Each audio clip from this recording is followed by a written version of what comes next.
अस्सलामुअलैकुम viewers, welcome to my channel cooking with Binu. आज मैं आपके लिए लेकर आई हूँ बची हुई रोटी से नूडल्स कैसे बनाते हैं।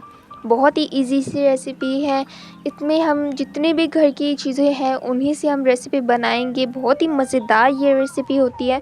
तो इस रेसिपी को जानने के लिए वीडियो के एंड तक ज़रूर देखिएगा। तो रेसिपी स्टार्ट करते हैं। हाँ जी, तो इसके लिए सबसे पहले आपने बची हुई रोटी ले लेनी है। अक्सर हम घर में रोटियां बनाते हैं लेकिन इतनी ज़्यादा बच जाती हैं, फिर मजबूरन ज़ाया हो जाती हैं।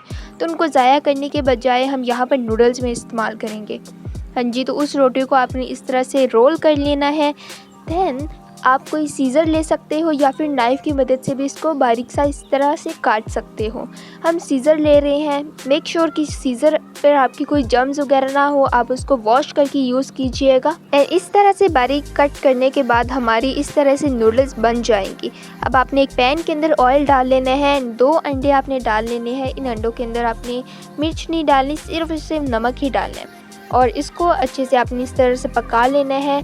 जब ये अच्छे से पक जाएगा फिर हमने इसको भी इसी तरह से रोल कर लेना है जिस तरह हमने रोटी को किया था।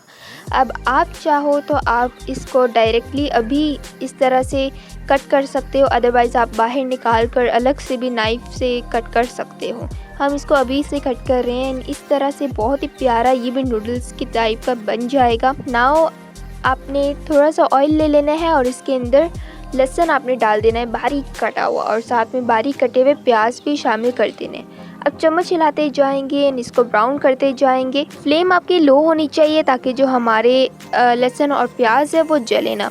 जब ये लाइट से ब्राउन हो जाएंगे फिर हम इसके अंदर कटे हुए टमाटर भी शामिल कर देंगे एंड अच्छे से इसको भी फ्राई करेंगे। अब हम इसके अंदर टेस्ट के अकॉर्डिंग कुछ मसाले भी शामिल कर देंगे, जिनमें सबसे पहले हैं हम डालेंगे नमक, उसके बाद सुरख मिर्च डाल देंगे और लास्ट में हम इसके अंदर डाल देंगे खुश्क धनिया का पाउडर। ये डालने के बाद हम इसको अच्छे से मिक्स कर देंगे एंड इसके अंदर पानी डाल देंगे। पानी डालने के बाद हम इसको अच्छे से मिक्स करके इसको इसी तरह छोड़ देंगे। लो फ्लेम होनी चाहिए एंड जो टमाटर है वो अच्छे से इसके अंदर मेल्ट हो जाने चाहिए। और जब टमाटर मेल्ट हो जाएंगे तो फिर हम इसके अंदर एक और चीज़ डालेंगे जो है बॉईल किए हुए चने। इन चनों को आपने थोड़ा सा कूट लेना है और वो इसके अंदर डाल देने हैं। चनों से जो इसका टेस्ट बनता है ना वो आप खुद चेक कीजिएगा। बहुत ही मज़ेदार से ये नूडल्स बनती हैं। अब हमने जो ऑमलेट बनाया था वो हम इसके ऊपर डाल देंगे अच्छे से एंड इसको भी अच्छे से मिक्स करते जाएंगे। ये जो नूडल्स है ये काफ़ी ज़्यादा हेल्दी हैं उन नूडल्स से जो हम बाज़ार से लेकर खाते हैं। ये नूडल्स बहुत ही ज़्यादा हेल्दी एंड बहुत ही ज़्यादा टेस्टी है। घर में पड़ी हुई चीज़ों से हम इसको इजीली बना लेते हैं। और उसके बाद हमने इसके अंदर रोटी भी डाल देनी है जो हमने बनाई है नूडल्स की तरह, वो भी हम सारी डाल देंगे इसके अंदर एंड अच्छे से इन सब चीज़ों को मिक्स करते जाएंगे। ये बहुत झटपट से बन जाती है ये रेसिपी। आप चाहो तो इसको बच्चों को बनाकर लंच में भी दे सकते हो, बच्चे भी इसके शौकीन हो जाएंगे। ये नूडल्स हमारी बनकर रेडी हो चुकी हैं। बस लास्ट में हम इसके ऊपर डाल देंगे सब्ज़ धनिया डालकर हमारी जो रेसिपी है वो कंप्लीट हो जाती है।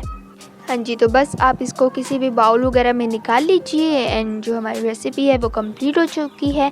तो बस इसी के साथ अगर आपको ये वीडियो अच्छी लगती है तो लाइक और शेयर भी ज़रूर कर दीजिएगा। कमेंट भी आपसे ज़रूर करना है, उसमें बताना है कि आपको ये रेसिपी कैसी लगी है एंड चैनल को सब्सक्राइब करना भी बिल्कुल नहीं भूलना।